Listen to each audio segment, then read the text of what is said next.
A couple of big-time aces on today's slate for MLB DFS. We have Tyler Glasnow and Carlos Rodon. And Glasnow, a feature on the solo shot throughout this entire year. Rodon coming off a no-hitter and a second start that looked really good as well. We got to decide who we prefer for DFS for tonight, how we want to rank those guys, if there are any additional starters we should consider, and which stacks we want to pair with them. So a lot to break down for today on a Wednesday. So let's dive in and get you set. Welcome on into the solo shop. That's right here on the FanDuel Podcast Network and numberFire.com. My name is Jim Sonis. I am a senior writer and analyst for numberFire.com, here to break down tonight's 10-game main slate with lock set for 7:05 this evening. And there are actually a couple of weather notes for this slate. Starting off in St. Louis, things looking pretty murky for baseball there between the Phillies and the Cardinals.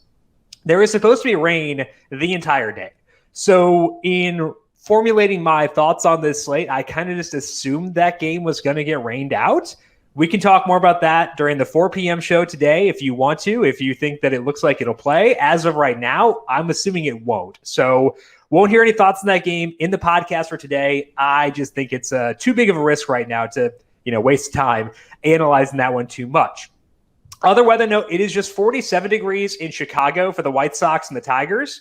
That's a big downgrade to hitters and a big upgrade to pitchers. Of course, Rodon is in that game, so we'll talk about him later on as well. But that's the only other weather note for this slate. The one concerning one is in St. Louis. Everything else should be good to go with the downgrade to hitters in Chicago for the White Sox and the Tigers. As mentioned, we do have our 4 p.m. show once again today. That is our daily MLB DFS Q&A, taking your questions live on air to get you set for that day's slate. 4 p.m. Eastern every weekday. FanDuel, YouTube, Twitch, Facebook, and Twitter. Also, this week we have our NFL Draft live stream.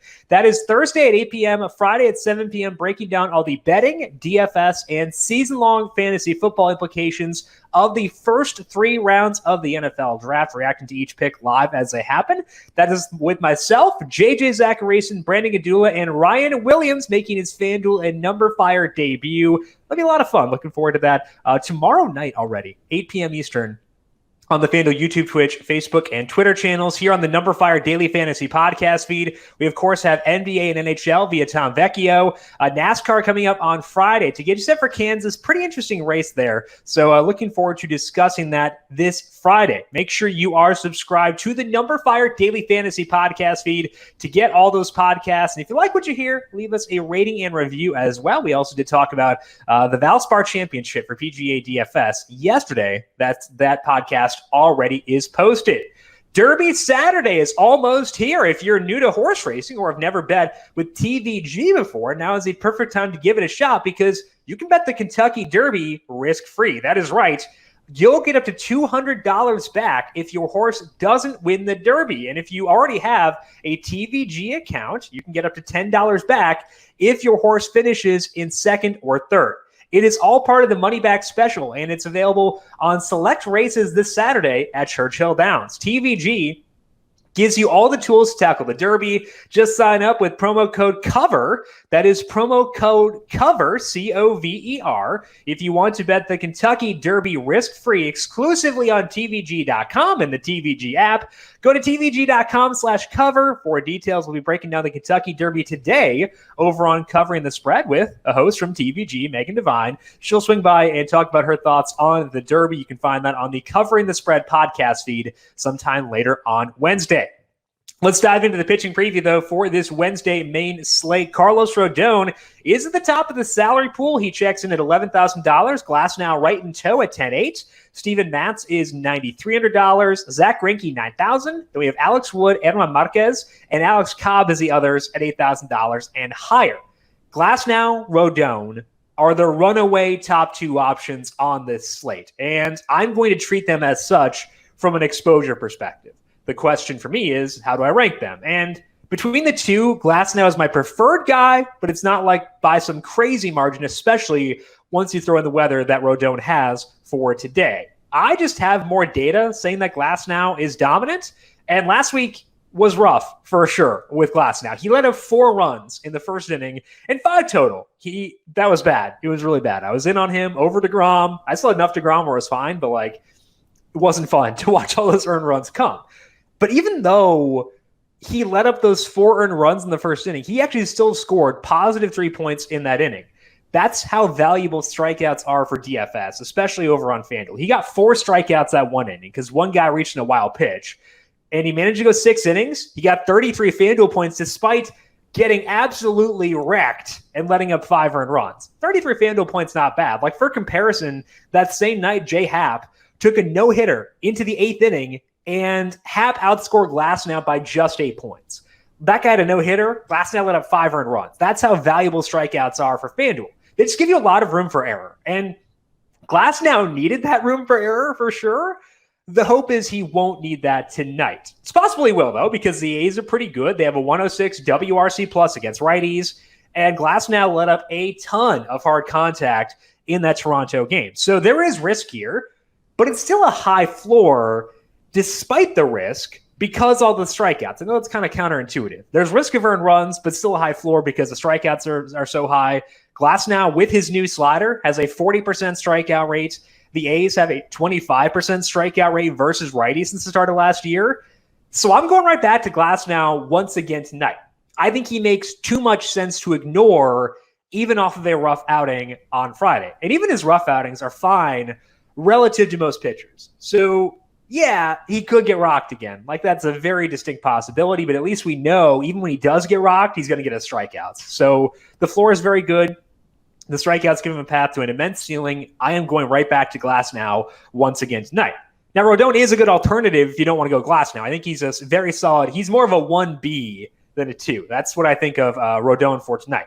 He's facing the Tigers, who I think profile pretty similarly to the A's, where they make a lot of hard contact, which does make this kind of a risky matchup, but they do strike out a lot. They have a 111 WRC plus against lefties, but a 26% strikeout rate that is tied for the second highest mark on this slate. Rodon gets that matchup after 2 straight games against a lower strikeout team in Cleveland. He did no-hit Cleveland, but they're not like free swingers. They have a pretty low strikeout rate against lefties. He had 7 and 8 strikeouts in those 2 games. If we look back to his first start of the year when he faced a high strikeout Mariners team, he had 9 strikeouts on 93 pitches. Overall, in the 3 starts for Rodon this year, he has a 32% strikeout rate. His swinging strike rate is 16%. He's being just pretty dominant right now. That's not super surprising. He always had that potential to be a superstar type pitcher. What is surprising to me is the length. He went 114 pitches in the no-hitter. And, that can be an outlier because it's a no-hitter. You want the feel-good story. You want to let him go for it if he can get there. But the next time out, he also went 110. Like, that's Trevor Bauer type stuff. Like, I always view Trevor Bauer as being a robot from a pitch count perspective. Rodon, based on those 2 starts, creeping into robot territory. So I'm going to bump up the volume projection in my mind for Rodon as a result. Like, probably 105 pitches? That's a lot better than most guys. He doesn't really even need that volume to be a good option.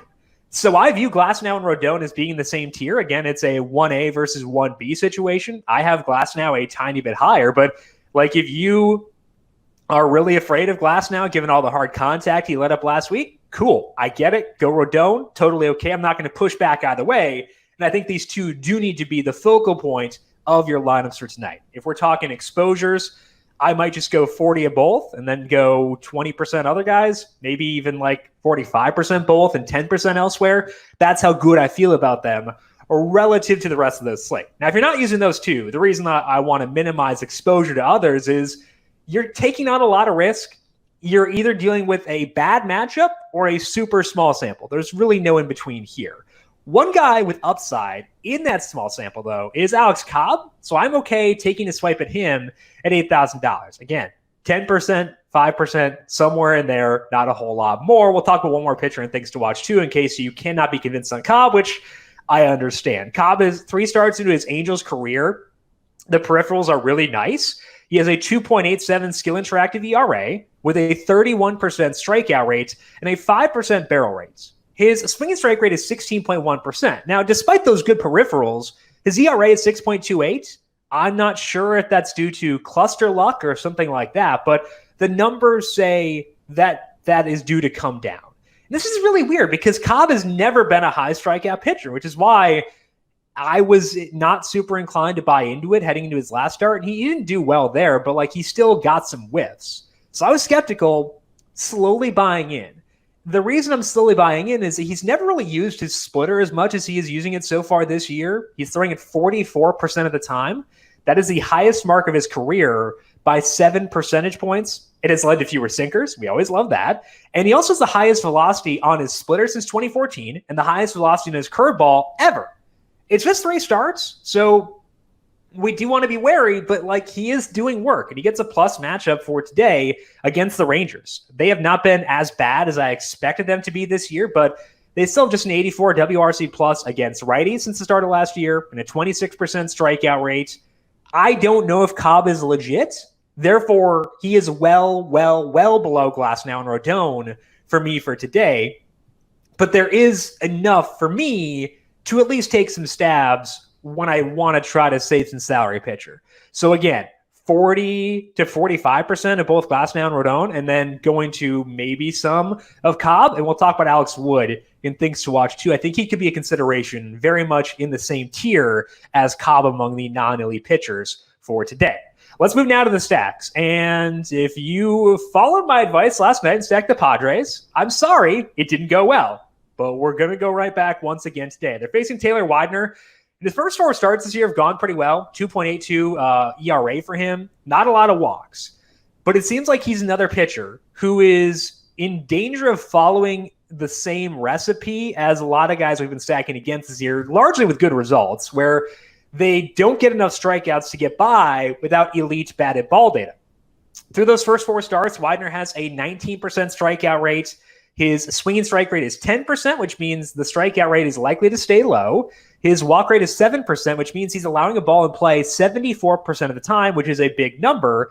And 11.8% of those balls have been barreled. Doesn't get ground balls. Widener doesn't. He has a 34% ground ball rate this year. It was 37% last year when he was in the bullpen, 32% in AAA back in 2019. He didn't really get strikeouts there either. So he's living very much in the danger zone as far as how you want to pitch in 2021. That's evidenced by his 4.99 expected ERA. It seems like he's getting pretty lucky. And now he has to keep that luck going in a hitter's park, because it is warmer once again in Phoenix for today, against the Padres. It's a really tough ask. So that puts me on the Padres for a second straight slate. I know it didn't go well last night, but I do want to go back once again for today. Now, we talked briefly about Will Myers on yesterday's podcast, but I think it's worth expanding a bit more on him here. He's batting 5th for the most part at $2,800. And the low salary is despite some really good numbers against righties. Myers, since the start of last year, has a 138 WRC plus against righties, a 42% hard hit rate, and a 37% fly ball rate. That has led to a 268 ISO. His barrel rate overall this year is 13.5%, and he has 4 steals. So the production has been there. The peripherals have been there. Batting 5th, good lineup, good park. I'm not sure why his salary is not higher, but I'm fine with it, and I'll keep on plugging him in here. One of the frustrations I had with the Padres last night is that it was pretty tough to stack them, especially when I was stacking some other teams, because there was a lack of positional flexibility, but it may have been a bug on FanDuel last night, because Jake Cronenworth does have second base eligibility back. Jurickson Profar is outfield once again. So some more flexibility back in queue for us for stacking the Padres. I think that should help make it a little bit easier to stack them today. Now, last night, going back there, and mistakes, I had Max Scherzer as my number 4 starter, which means he was below a lot of guys, but I think you could have defended using him, and he got rocked.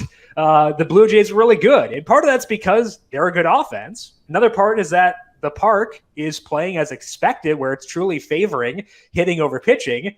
Both those factors are in place once again today. So I'm on board with stacking the Blue Jays against Eric Fedde. Fedde hasn't been bad to start the year. He has a 24% strikeout rate with a 4.24 skill interactive ERA, and usually we're not stacking against those numbers. I'm just not sure that it'll stick. Specifically, I'm skeptical of the strikeouts. Fedde is throwing very different stuff this year than he was last year. So I would hypothetically believe in a change based on the changes he has made. But his advanced plate discipline number data is the same as it was last year. His swing and strike rate is 6.5%. His CSW percentage, which is called strikes plus swinging strikes, is 21.8%. That's actually the lowest number of his entire career. So when he was getting fewer strikeouts, he had a better CSW percentage. So it's a bit weird that Fetty's strikeout rate is so high this year. It does help that 2 of his matchups were super soft. He had matchups against the Cardinals and the Diamondbacks. 14 of his 18 strikeouts came in those 2 starts. He let up 8 earned runs in the other 2 starts against the Mets and the Braves. And the Blue Jays are kind of like on the Braves level from a hitting perspective. So the raw numbers say Fetty is solid. I just don't believe them yet. When you combine that with the park and with the matchup, the Jays are a tremendous option here for stacking. Now, obviously, that includes Vladimir Guerrero Jr. You don't need me to tell you that. So use Vlad. Hot take. It's also possible we could see Teosuka Hernandez back in the lineup today. He was in a rehab game on Sunday, I believe. He's $2,500. He's coming off the COVID IL list, so there's always risk with guys there, given what we saw with Yohan Moncada both last year and this year, and then Austin Meadows last year. But I am willing to take some stabs at him at $2,500. Kevin Biggio's $27,000. If Rowdy Tellez is in there again at, I think, $24,000. We could have a lot of salary savers, making it very easy to get to someone like Guerrero, which I'd love to do for today, shockingly, because why would we not want to? For the third stack, we will go back to the Yankees for a third straight night. Last night, that did go well. Both Stanton and Judge went deep, but Judge will not be playing today. I still think there is enough reason to stack them against Dean Kramer, but it's worth noting that anytime you're missing a really good hitter, it does downgrade the entire team. So downgrading the Yankees because Judge is out, but still enough here for them to be on the radar. Kramer, on the surface, isn't someone we want to stack against.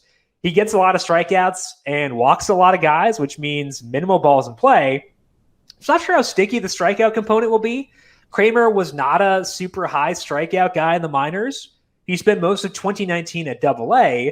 The strikeout rate there was 25%. Last year in the majors, that went up to 27%. You don't usually see increase in strikeout rate from AA to the majors across 1 year. It's 28% in 3 starts so far this year. And some underlying numbers say that will come down. His swinging strike rate is 8.7%. It was 9.8% last year.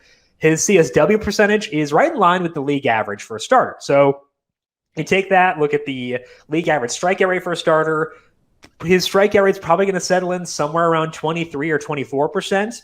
And that's in the danger zone. With the number of walks, with the hard contact being there, that's a little bit risky. So yes, we'd like him to walk fewer guys, and the batted ball numbers are good. So I think that, it is annoying that he's not walking fewer guys, but add everything together, I think it's still a spot we can stack for sure. The strikeouts should come down, which helps as well. When you combine all that with the good hitting weather in Baltimore for today, it's up in the 80s. I do think it makes sense to stack the Yankees here. Now, Judge being out does lower the appeal of the stack, as mentioned. I think we can still get to 4 guys, though. Stanton, obviously very good. I'm still into Gio Urshela for the third straight slate. Rougned Odor has been hitting at a high spot in the order, and it's really weird. He's got good plate discipline data to open the year. I don't know if I should believe it because it's very strange to see Rougned Odor seeing the ball well, but I'm not totally dismissive of it. Ford might play. I can get behind that as well. And I could begrudgingly use DJ LeMahieu. As you know, he is my arch nemesis. So I try not to get there when I don't have to. I did use him last night, but, we might get there just to get to 4. So it's a bummer. It's not a Judge, but I'm still okay going here as my third stack. But I do think they are behind both the Padres and the Blue Jays for today. Let's finish up with things to watch. Alex Wood was almost my pick among the value plays at pitcher. I think his start this year is super interesting. He's facing the Rockies, who, outside of last night, are a pretty plus matchup. 2 things have stood out to me. Actually, 3 things have stood out to me with Wood in his first 2 starts. Those things are his velocity, his slider usage, and his pitch count. His velocity on his sinker is the best it's been since 2017. He's throwing his slider a ton to boot. The velocity on that pitch has never been higher than it is. So better velocity, more sliders. Love both those things. Plus, he went 97 pitches in his most recent start. He very rarely hit that mark when he was with the Dodgers. He is $8,800, so he's $800 more than Cobb, and I think both are very interesting. I will likely wind up with, 10% combined, potentially the 2, 10 to 20% combined. I will probably be very even between the 2. I think Wood and Cobb are both very even. Again, if Rodon and Glasnow are 1A and 1B. I think these guys are 3A and 3B, and 1A and 1B among the value plays for tonight. There are a lot of guys on this slate with pitch count concerns, and I would like to note them here in case you're like looking at 2021 rate stats and seeing, oh, wow, these guys have super high strikeout rates. They do. Just note that they might not stick, or it might not matter because they may not get enough pitches. The guys I would actively bump down based on pitch count are Dane Dunning, Vince Velasquez, and Huascar Ynoa.